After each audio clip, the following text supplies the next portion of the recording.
Selamat datang Bapak Ibu pemirsa di rumah, selamat datang di channel Berkat bagi Semua Bangsa.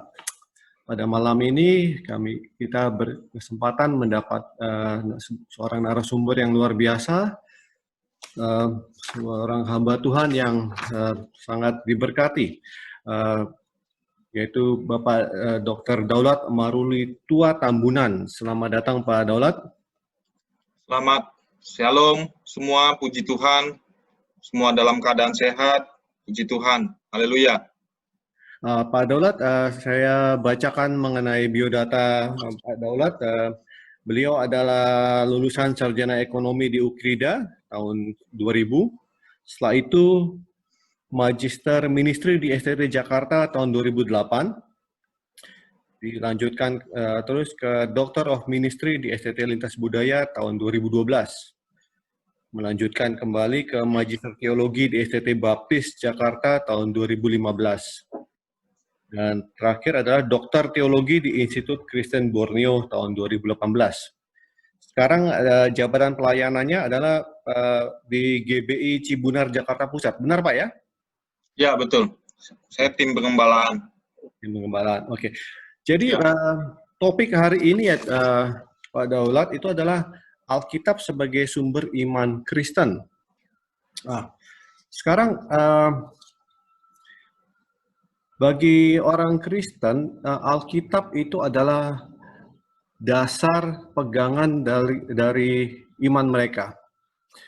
Tetapi yang menjadi permasalahan adalah banyak sekali orang Kristen yang belum mengerti mengenai Alkitab. Ya. Pak Daulat bisa memberikan penjelasan sedikit mengenai Alkitab? Silakan Pak. Ya, menarik ya kita mempelajari Alkitab sebagai kitab suci orang Kristen, kita semua orang yang percaya kepada Tuhan Yesus. Alkitab adalah firman Allah, ya. Kita harus yakini dengan sungguh bahwa Alkitab yang kita pegang, yang sudah ada di dalam bentuk cetak maupun dalam bentuk elektronik, itu adalah firman Allah. Nah, firman Allah yang kita terima dalam bentuk Alkitab itu mesti kita baca, kita mesti renungkan, kita mesti pelajari, selidiki kebenarannya, selidiki apa yang menjadi maksud, rencana, dan tujuan Tuhan bagi kita. Okay. Nah, kalau kita mempelajari Alkitab, maka kita tahu semua bahwa Alkitab itu terdiri dari Perjanjian Lama dan Perjanjian Baru. Untuk pemirsa di rumah, Pak, apa perbedaan antara Perjanjian Lama dan Perjanjian Baru? Apa yang membedakan sesuatu adalah Perjanjian Lama dan sesuatu adalah Perjanjian Baru? Ya, kalau berbicara tentang Perjanjian Lama itu berbicara tentang cerita atau sejarah ya, sejarah bangsa Israel. Itu lebih didominasi oleh sejarah bangsa Israel. Sejarah lahirnya, hidupnya, perjuangannya, pergumulannya, tokoh-tokoh nenek moyang kita ya. Dimulai dari Adam dan Hawa, Nuh, Abraham, Daud, raja-raja, dan semua ya yang ada di dalam Perjanjian Lama. Okay. Nah itu ya. Nah itu adalah berbicara tentang sejarah atau fakta historis ya. Kalau berbicara tentang Perjanjian Lama. Kalau berbicara tentang Perjanjian Baru ini berbicara tentang di mana dimulainya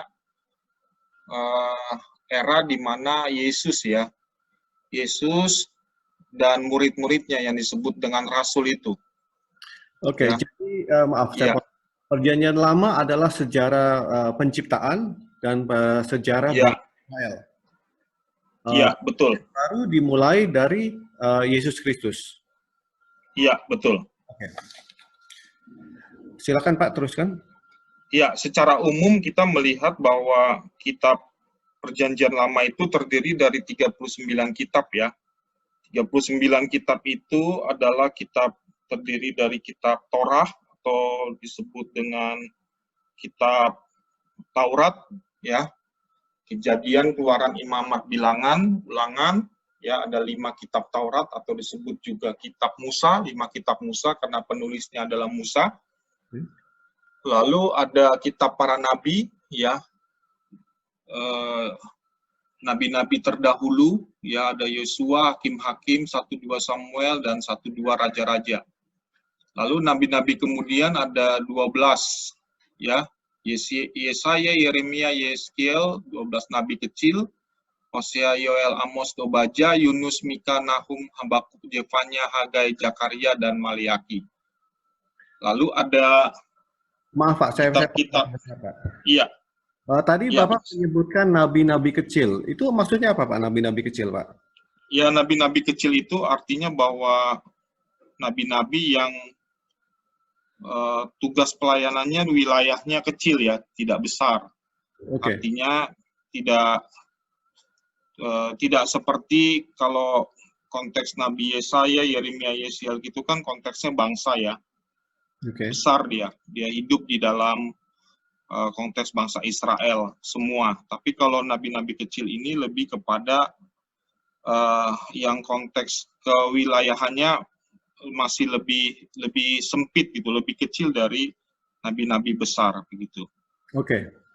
Jadi ya, bukan maksudnya bukan orangnya kecil Pak ya, dan orang bukan orangnya kecil, tapi luas pelayanannya, cakupan pelayanannya lebih besar begitu daripada nabi-nabi kecil begitu. Oke. Silakan ya. Pak. Nah, selanjutnya ada kitab-kitab puisi, ya, kitab sastra, ada Mazmur, Amsal, Ayub, Kidung Agung, Rut, Ratapan, Pengkhotbah, dan Ester, dan sejarah. Kitab Daniel, Esra, Nehemia, 1-2 Tawarik. Nah, ini adalah 39 kitab dalam kitab Perjanjian Lama yang berisi tentang, tadi sudah disebutkan sama Pak Ferdinand, berisi dari awalnya penciptaan sampai pada sejarah orang Israel, lalu sejarah para raja-raja dan nabi-nabi. Begitu, Pak. Oke. Itu Perjanjian Lama tadi, Pak, ya? Iya, itu Perjanjian Lama, Pak. Perjanjian Lama. Kalau Perjanjian Baru, Pak? Nah, ini Perjanjian Baru juga menarik, ya. Kelanjutan dari penggenapan dari Perjanjian Lama, kitab-kitabnya terdiri dari 27 kitab, ya. 4 kitab Injil yang yaitu kitab sejarah, ya. Matius, Markus, Lukas, Yohanes, lalu kitab Kisah Para Rasul, lalu 13 surat-surat Paulus, 1 surat Ibrani, dan 7 surat-surat umum, dan 1 kitab eskatologi atau kitab pewahyuan, sebut dengan kitab Wahyu. Jadi ada 27 kitab. Total Alkitab kita ada 66 kitab yang sudah dikanonkan yang menjadi milik kita sampai hari ini. Begitu secara umum, Pak Ferdinand. Tadi Bapak menyebut kata Injil. Iya. Seringkali agama lain menyebut kitab suci agama Kristen adalah Injil. Apakah Alkitab dan Injil itu adalah sama, Pak? Injil itu adalah bagian dari berita firman Allah, ya. Karena kalau hanya disebut kitab Injil, tidak sepenuhnya kitab Injil. Kitab Injil itu hanya dalam 4 kitab Injil itu saja, Matius, Markus, Lukas, Yohanes. Mungkin ada orang yang punya paradigma pemahaman Alkitab itu disebut kitab Injil, memang intinya adalah berita tentang Yesus, ya. Intinya dalam berita tentang keselamatan, berita tentang pertobatan. Bisa saja disebut demikian, tapi saya memahami bahwa di dalam Alkitab itu tidak hanya kitab berisi Injil, ya, tapi banyak kitab-kitab yang kita bisa pelajari, yang kita bisa hayati sebagai umat Kristen. Jadi sebenarnya Injil itu bukan Alkitab, tapi Injil adalah bagian dari Alkitab. Iya, begitu. Ya. Apa sih artinya Injil itu, Pak? Injil itu kan berita tentang Yesus, berita tentang pertobatan, berita tentang keselamatan. Ya, intinya bahwa di dalam kitab Injil kan kerajaan Allah sudah dekat. Berilah dirimu dibaptis, berilah dirimu bertobat, menerima Yesus sebagai Tuhan dan Juru Selamat. Itu inti dari isi kitab Injil. Itu yang selalu diberitakan oleh Yesus di dalam pelayanannya. Percayalah kepadaku, maka kamu akan selamat. Kan gitu kata Yesus kepada murid-muridnya dan kepada orang-orang yang mendengar firman Tuhan, khotbah Yesus pada waktu itu. Oke. Intinya itu, ya. Saya mau kembali ke agak awal tadi. Bapak mengatakan bahwa Alkitab itu adalah firman Tuhan atau firman Allah. Ya, iya. Tetapi ada yang mengatakan bahwa Alkitab itu berisi tentang firman Allah. Apakah itu benar juga atau itu berbeda, Pak? Alkitab adalah firman Allah, berisi firman Allah, menurut saya sama ya. Tidak ada bedanya ya. Karena Alkitab itu ya adalah firman Allah, Alkitab itu juga yang berisi firman Allah. Bukan, maksud saya berisi tentang firman Allah. Iya, memang Alkitab itu berisi tentang firman Allah. Jadi sama. Alkitab itu juga adalah firman Allah. Oke. Iya. Oke, jadi Alkitab itu kita kembali, Alkitab adalah firman Allah yang terbagi menjadi dua, yaitu Perjanjian Lama dan Perjanjian Baru. Perjanjian adalah dari awal penciptaan manusia sampai dengan sejarah bangsa-bangsa Israel. Iya. Ya. Perjanjian Baru dimulai dari Yesus Kristus, berisi 4 Injil, yaitu mengenai kabar keselamatan yang dibawa oleh Yesus Kristus, beserta kitab-kitab yang lainnya, surat-surat dan sebagainya, Pak ya? Betul, ya. Oke. Sekarang saya mau tanya, Pak, apabila kita sudah mengetahui mengenai Alkitab ini, mengenai buku Alkitab ini, apa sih pentingnya Alkitab dalam kekristenan? Iya, itu menarik ya, pertanyaannya bagus ya. Seringkali pemahaman ini perlu kita pelajari ya, supaya kita benar-benar mempelajari Alkitab. Karena kan manusia ini kan dasarnya logika ya. Ya. Apa sih pentingnya? Kalau nggak penting, ngapain saya belajar Alkitab, begitu kan? Benar. Kan apa sih pentingnya? Penting nggak sih kan gitu? Kalau anak-anak muda itu selalu ngomong begitu. Penting nggak sih? Penting. Penting, kalau menurut saya penting. Karena hidup kita, panduan, pedoman hidup kita sebagai orang Kristen itu adalah Alkitab. Tadi yang saya katakan, Alkitab itu adalah firman Allah. Hidup kekristenan kita tidak bisa berjalan dengan baik, berjalan sampai ke sorga kalau kita tidak belajar Alkitab. Kita tidak merenungkan firman Allah dan tidak melakukan firman Allah. Maka dasar kita untuk kita sampai ke sorga, sampai ke kekekalan, kita harus belajar yang namanya Alkitab yang adalah firman Allah itu. Belajar, merenungkan, dan melakukan. Menerima isi Alkitab itu. Maka kita, kata jaminan firman Tuhan, maka kita akan menerima kerajaan sorga itu. Maka itu yang saya katakan, penting. Mau masuk sorga atau enggak? Kan intinya begitu kehidupan kita sekarang nih, kekristenan kita ya. Kita kan nggak hanya melulu untuk kehidupan hanya dunia saja kan. Jasmani ini kan sebentar lagi akan selesai. Lalu setelah selesai dalam kehidupan kita, jasmani, mati, setelah itu kita mau kemana? Ya itu setelah itu kan kita mau ke sorga, mau belajar ke sorga, ya kita harus belajar tentang firman Allah yang ada kebenaran. Kebenaran itu ya adalah Yesus. Yohanes 14 ayat 6. Akulah jalan kebenaran dan hidup. Tidak ada seorang pun kepada Bapa selain melalui aku. Nah, kebenaran itu yang kita harus baca, kita renungkan di dalam Alkitab. Karena firman Allah di dalam Alkitab itu adalah kebenaran. Gitu, Pak. Bapak tadi mengatakan bahwa untuk ini kita kan bukan hanya mengurusin kehidupan jasmani kita, tapi kita juga kemana kita setelah ini. Iya, betul. Bahwa Iya, bilang itu dipelajari dari Alkitab.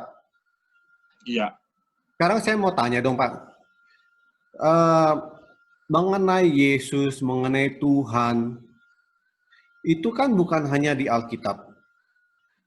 Banyak iya, banyak yang lain juga apa namanya menjelaskan mengenai Tuhan. Banyak yang lain menjelaskan mengenai Yesus. Mungkin di agama lain disebut dengan julukan atau nama yang lain. Bisa iya. tidak? Boleh tidak kita sebagai orang Kristen belajar dari tempat lain?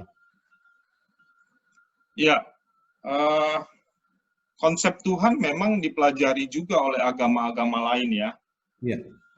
Mereka memahami konsep Tuhan juga secara berbeda dengan kita ya.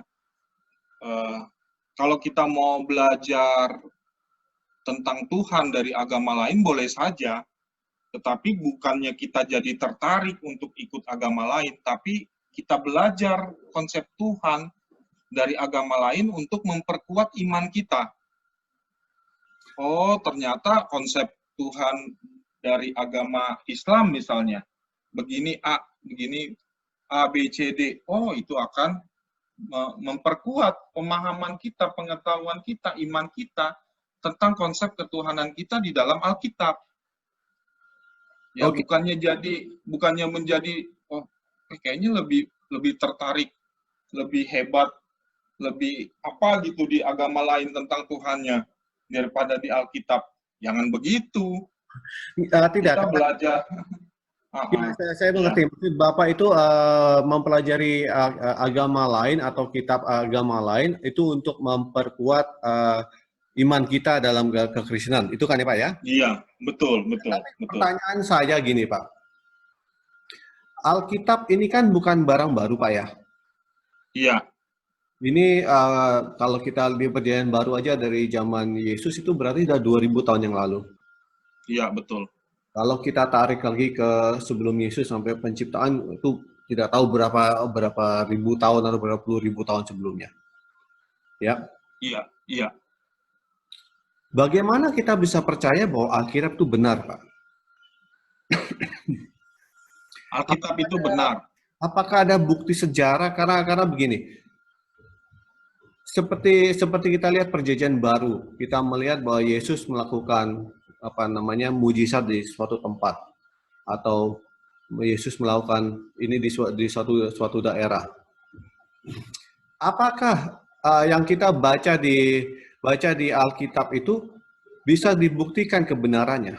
Juga kalau kita melihat peristiwa Musa yang membelah air laut Tebrau, ya pernah terjadi juga. Itu sudah bukti geografis, bukti penelitian mengatakan memang pernah terjadi yang namanya angin disebut angin badai ya, angin topan atau disebut angin muson barat yang sangat kencang yang terjadi pada saat itu ya, yang akhirnya bangsa Israel boleh berjalan di laut yang kering ya. Lalu peristiwa di mana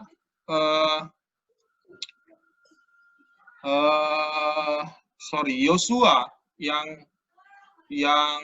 berperang dengan bangsa Amalek, dan dia berkata bahwa berhentilah matahari di lembah Ayalon kalau nggak salah, sampai bangsa Israel dapat mengalahkan musuh-musuhnya. Dan itu juga dibuktikan bahwa pernah sepersekian lama itu waktu itu berhenti. Dibuktikan. Itu Ya. ada bukti sejarahnya, Pak ya? Ada bukti sejarahnya. Anda bisa lihat di Google, Anda bisa searching di Google. Ya, kalau perkataan saya tidak benar ini bisa digugat ya. Benar, itu semua ada fakta sejarahnya. Dan itu bukti-buktinya ada. Apalagi cerita tentang pelayanan Yesus ya, yang membangkitkan orang mati, yang belum lagi ke pelayanan Yesus peristiwa itu Sodom dan Gomora, istri Lot itu masih ada patungnya sampai sekarang. Bagaimana Tuhan membumi hanguskan Sodom dan Gomora pada saat itu.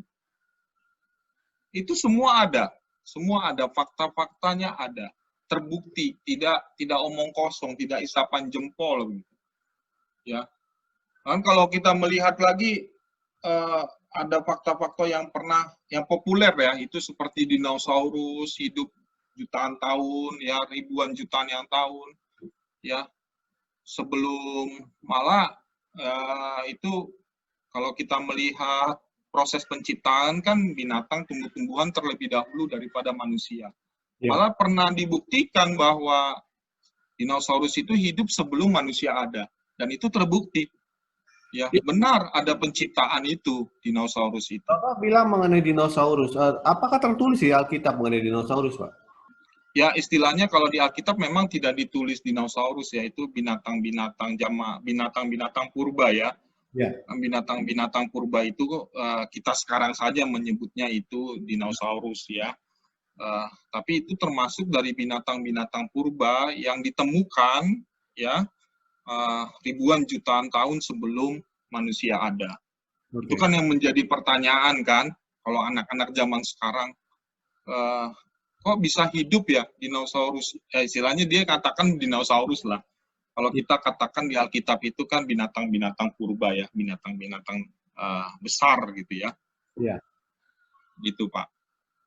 Ini kembali, maaf, tadi Bapak berkata mengenai dinosaurus. Ini apa namanya? Ini agak menarik. Karena Bapak berkata tadi bahwa dinosaurus itu ada sebelum penciptaan manusia. Iya. Sedangkan kalau tidak salah di kitab Kejadian itu penciptaan bumi dan langit beserta manusia adalah 6 hari. Iya, betul Pak. Kalau misalnya kita bicara 6 hari dan waktu dinosaurus ada dan sebagainya, itu kan tidak nyambung Pak ya kalau saya bilang ya. Apakah berarti dinosaurus hanya ada di dunia itu hanya 4 hari atau 5 hari? Oh, begitu. Gini hitungannya Pak. Kita jangan hitungan manusia ya. Oke. Kalau kita belajar Alkitab, bahwa satu hari itu di hadapan Tuhan itu kan 1000 tahun. Ya. 1000 tahun bagi manusia, 1 hari bagi Tuhan. Oke. Ya. Nah, ya kalau kita bicara tentang penciptaan itu sebelum manusia jatuh dalam dosa itu kan hidup dalam masa kekekalan ya. Ini kalau kita lihat di Kejadian 3, manusia itu disebut jatuh ke dalam dosa, baru disitulah manusia dihitung umurnya. Ya. Oke. Baru di situ manusia tidak kekal karena manusia telah jatuh dalam dosa. Tapi sebelum manusia itu jatuh dalam dosa, kita perlu ketahui bahwa manusia itu hidup dalam masa kekekalan. Nah, ini masa kekekalan ini adalah masa yang dimana kita nggak bisa hitung waktunya di luar, namanya kekal ya, tidak terikat oleh waktu, tidak terbatas oleh ruang, ya, fisik, hal-hal yang jasmani itu nggak terbatas. Yang namanya kekal itu ya kekal. Jadi maksud Bapak pada saat Adam dan Hawa itu berada di Taman Eden itu menurut waktu dunia itu bisa lebih dari 1000 tahun, Pak ya? Iya, itu masa kekekalan itu nggak bisa terhitung waktunya. Karena tidak ada penanda waktunya ya? Tidak pernah ada waktunya itu masa kekal. Sebelum manusia itu jatuh dalam dosa, manusia itu hidup di dalam masa kekekalan. Ya, terhitung di dalam masa kekekalan. Makanya ketika manusia itu jatuh dalam dosa, manusia itu diusir dari Taman Eden supaya bisa dapat dibedakan antara yang kekal dan tidak yang kekal, diusir dia. Istilahnya kalau saya mau tafsirkan Taman Eden itu adalah kalau bisa sorga kecil di dalam bumi, ya, sorga kecil yang diciptakan oleh Tuhan. Lalu taman itu, lalu Eden itu bumi, ya. Di luar Eden itulah dunia, konsep dunia. Oke. Kalau saya mau katakan seperti itu. Jadi Taman Eden itu lokasi di bumi ini, Pak ya? Ya, banyak penafsiran memang mengenai Taman Eden ini. Ada yang bilang ada di bumi, diciptakan Tuhan di bumi. Ada di mana di sorga taman itu, ya berbagai macam penafsiran, tapi menurut saya itu tidak begitu penting ya. Yang begitu penting adalah Tuhan menciptakan manusia di Taman Eden. Di taman itu adalah Tuhan mempunyai relasi yang baik, relasi yang manis, yang indah sebelum manusia itu jatuh dalam dosa. Sebenarnya taman itu diciptakan untuk Tuhan mengadakan relasi, ya, hubungan intim, relationship antara manusia dengan Allah. Begitu, Pak Ferdinand. Oke. Kembali tadi Bapak mengatakan banyak penafsiran seperti tadi kita bicara mengenai Ya. penafsiran. Dan ini adalah sesuatu yang penting, Pak, ya. Apa namanya? Lanjut ke pertanyaan saya berikutnya. Iya. Bagaimana cara kita bisa memahami Alkitab? Karena Bapak bilang tadi ini adalah penafsiran. Seperti tadi kita bicara bahwa apa namanya penciptaan bumi dan seisinya di dalam Alkitab adalah 6 hari. Sedangkan Bapak berkata tadi, ya 6 hari itu jangan diambil secara harafiah, tetapi harus diambil, kita harus ada penafsirannya. Benar kan ya Pak ya? Iya. Iya. Dan apa namanya di Alkitab tuh banyak sekali apa namanya perkata-kataan yang atau kalimat-kalimat yang membingungkan atau yang seharusnya tidak diambil begitu saja. Nah, bagaimana cara kita bagaimana cara orang awam itu untuk mengerti mengenai Alkitab apabila banyak hal harus ditafsir? Iya Pak, ya memang ini pertanyaan jemaat yang seringkali mereka bingung bagaimana cara menafsirkan Alkitab yang begitu banyak. Ya, karena seperti tadi mengenai dinosaurus saja. Itu kan kita dari kecil kita sudah diajarin bahwa apa namanya bumi dinosaurus hidup di bumi itu jutaan tahun yang lalu. Sedangkan setelah itu baru adanya manusia. Nah, itu adalah apa namanya pelajaran biologi, kita bilang biologi ya. Tapi setelah itu kita masuk ke pelajaran agama, di pelajaran agama dikatakan bahwa bumi diciptakan 6 hari, 7 hari, penciptaan ada 1 minggu 7 hari. Hari ke-7 Tuhan beristirahat, hari ke-6 manusia diciptakan. Kan itu tidak sinkron ya, antara hari ke-6 dan itu ribuan tahun, jutaan tahun sebelum manusia ada. Itu makanya banyak pertanyaan, bagaimana cara kita bisa memahami Alkitab? Kita percaya bahwa Alkitab adalah firman Tuhan. Kita percaya bahwa Alkitab adalah peta ya, kita bilang peta untuk bersatu kembali kepada Tuhan, Pak ya. Iya. Tapi bagaimana cara kita bisa memahami Alkitab dengan benar? Iya. Memang Alkitab itu penuh dengan misteri ya, isi-isinya. Makanya jemaat itu juga sulit untuk memahami isi Alkitab. Tapi saya katakan kalau yang namanya sulit itu belum tentu tidak bisa. Oke. Ya, tidak bisa dimengerti. Ya. Maka kita memerlukan yang namanya penafsiran, hermeneutika. Nah, di dalam hermeneutika ini kita belajar di dalam dunia teologi, dunia sekolah Alkitab, itu banyak metode penafsirannya. Ya, banyak sekali metode penafsiran. Bagaimana kita menafsirkan Alkitab itu secara eksegesis. Artinya bahwa kita harus melihat teks aslinya. Nah, misalnya ayat-ayat tertentu yang sulit dimengerti, lalu kita lihat teks aslinya di dalam bahasa Ibrani. Nah, di dalam bahasa Ibrani inilah yang menjadi penuntun kita memahami isi Alkitab itu, ayat Alkitab itu. Ya. Kalau dalam Perjanjian Lama itu berbicara tentang bahasa Ibrani. Kalau dalam Perjanjian Baru itu bahasa Yunani. Maka kalau kita ingin belajar Alkitab, kita rindu belajar kebenaran, apa makna yang terkandung di dalamnya, apa sebenarnya isi di dalamnya ini, ayat ini. Maka kita harus belajar yang namanya belajar bahasa Ibrani. Ya. Nah, konteks bahasa Ibrani ini kan kalau di dunia teknologi ini kan sudah banyak aplikasinya. Ya. Tinggal kita klik, cari di Google atau di aplikasi-aplikasi tertentu, ya. Wah, itu udah banyak keluar teks aslinya, kondisi situasi ayat itu. Maka kita di situ akan lebih memahami isi Alkitab. Belum lagi ada banyak buku-buku pendukung seperti ensiklopedi, ya, tafsir-tafsir buku, ya, tafsir-tafsir kitab-kitab per pasal. Ya, memang saya agak sulit untuk menjelaskan satu-satu, ini perlu kuliah tersendiri untuk membedah ayat-ayat itu ya. Tapi tadi contoh dari Pak Ferdinand, mengapa sih penciptaan manusia di pasal pertama itu hari ke-6, lalu di pasal-pasal selanjutnya agak terbalik begitu ya, agak tidak berurutan.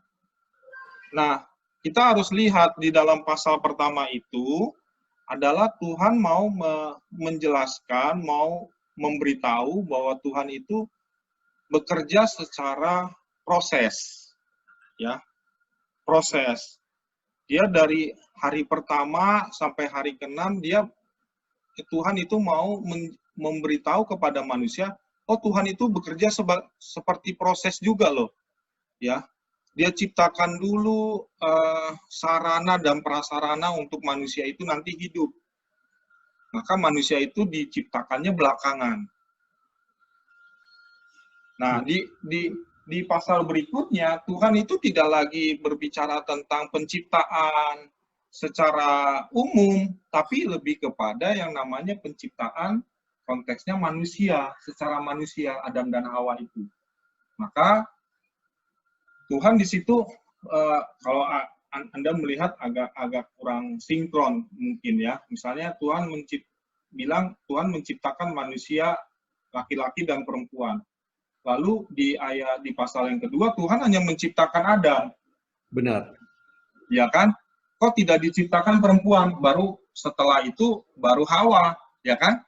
Ya. Kok di ayat itu Tuhan menceritakan laki-laki dan perempuan. Nah, begini, kita harus memahami cara Alkitab itu menjelaskan. Cara dari Kejadian 1 itu hanya berbicara tentang proses penciptaan saja. Ya. Tapi di Kejadian pasal 2, Tuhan mau memfokuskan tentang penciptaan manusia itu sendiri. Lebih detail berarti maksudnya? Lebih detail. Tuhan mau menjelaskan tentang manusia itu ternyata diciptakan dahulu laki-laki, ya, lalu perempuan, yaitu Hawa. Oke. Ya, jadi jangan ada anggapan, ada penafsiran ini kadang jadi membingungkan. Oh, ternyata pada proses penciptaan itu Tuhan sudah menciptakan laki-laki dan perempuan, jadi sudah ada manusia sebelum Adam. Nah, ini nih yang kadang ngaco ya. Ada disebut manusia sebelum Adam itu disebut Nephilim katanya. Ada bahasa apa ya, saya juga kurang ngerti itu Nephilim itu ya. Jadi ada manusia sebelum Adam katanya.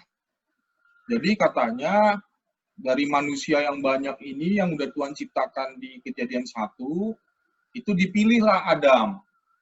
Ya.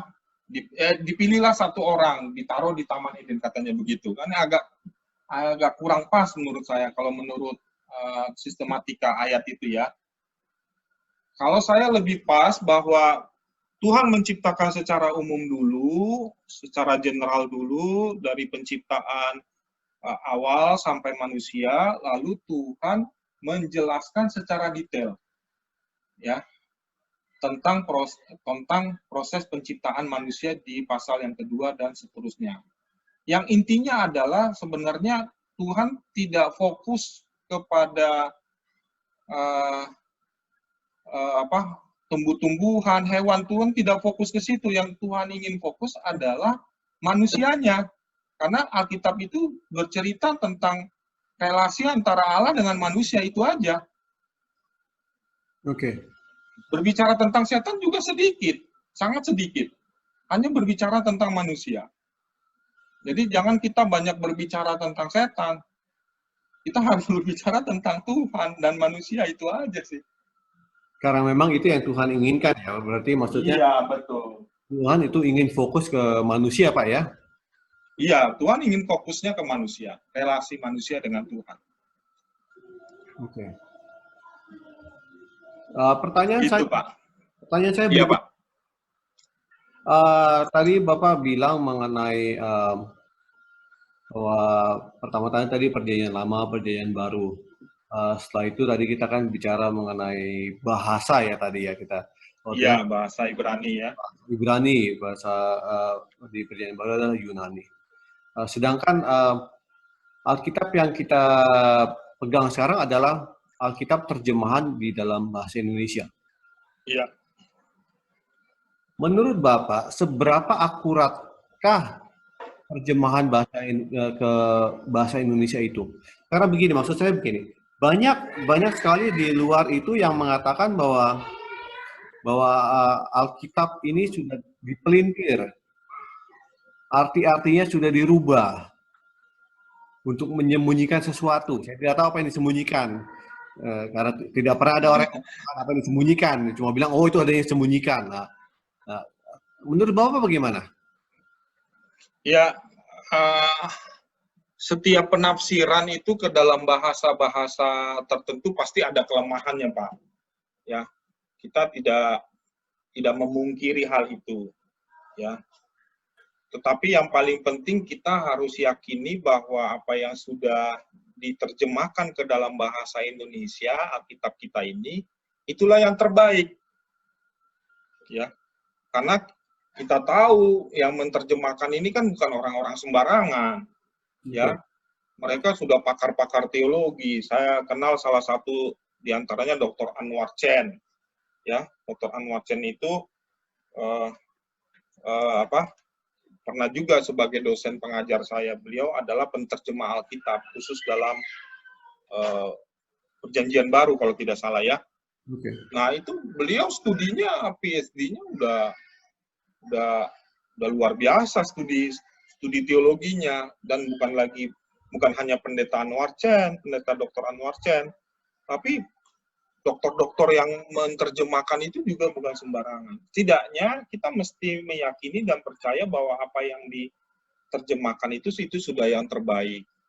Nah, ya pasti ada kelemahan, tidak lepas dari kelemahan ya. Maka disitulah kita sebagai hamba-hamba Tuhan, sebagai pendeta, itulah tugas kita kan untuk mengakomodasi ke jemaat ya, supaya jemaat itu benar-benar memahami isi Alkitab itu bagaimana. Kita jangan nyalahkan lembaga Alkitab Indonesia ya, oh ini salah, terjemahannya salah. Ah, memang kalau Anda sendiri terjemahin bisa gitu. Kan orang kan seringkali lebih suka yang negatif daripada yang positif.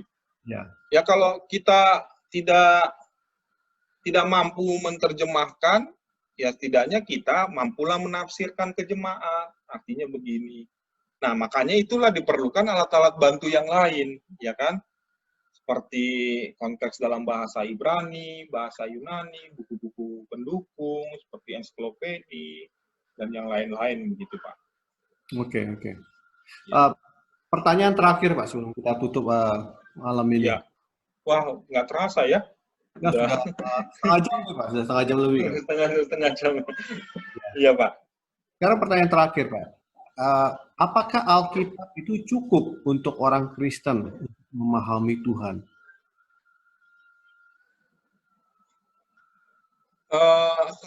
Saya menilai dan saya mengalami lebih dari cukup, Pak. Ya, lebih dari cukup.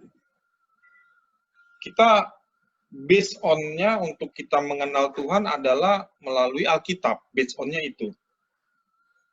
Ya, ketika kita belajar Alkitab, merenungkan Alkitab, lalu kita mendapat pengurapan atau pencerahan dari Roh Kudus, atau saya seringkali mengatakan mendapat inspirasi dari Roh Kudus, maka itu akan menguatkan iman kita. Ya, dari pengalaman kita membaca Alkitab, ya, lalu kita dibawa kepada pengalaman kehidupan sehari-hari, kehidupan kita, maka itu akan terus memperkuat iman kita. Maka pengalaman dalam Alkitab itu harus menjadi pengalaman hidup kita dalam kehidupan sehari-hari. Ya, itu harus jadi bagian. Kalau enggak, itu tidak akan memperkuat iman kita. Kita hanya sekedar membaca Alkitab, tapi tidak menjadi rema, begitulah istilahnya ya, menjadi rema di dalam kehidupan kita. Rema itu artinya bahwa pengalaman dalam kita membaca Alkitab itu masuk di dalam pengalaman kehidupan kita sehari-hari. Maka itu akan bergerak, akan dinamis, akan bertumbuh terus iman kita. Maka based on-nya memang harus Alkitab. Ya, tidak boleh ada buku-buku lain. Harus Alkitab. Ya. Alkitab yang kita baca. Kita minta inspirasi dari Roh Kudus untuk memahami, merenungkan isi Alkitab ini. Ya, pasti kalau kita berdoa, kita minta inspirasi dari Roh Kudus, maka kita akan pasti mengerti apa yang menjadi maksud, rencana, dan tujuan Tuhan bagi hidup kita. Begitu Pak Ferdinand. Oke. Boleh saya simpulkan Pak ya untuk malam ini ya? Silakan Pak, silakan Pak. Berarti Alkitab itu adalah firman Tuhan yang adalah pegangan bagi orang Kristen untuk menjalani hidup ini.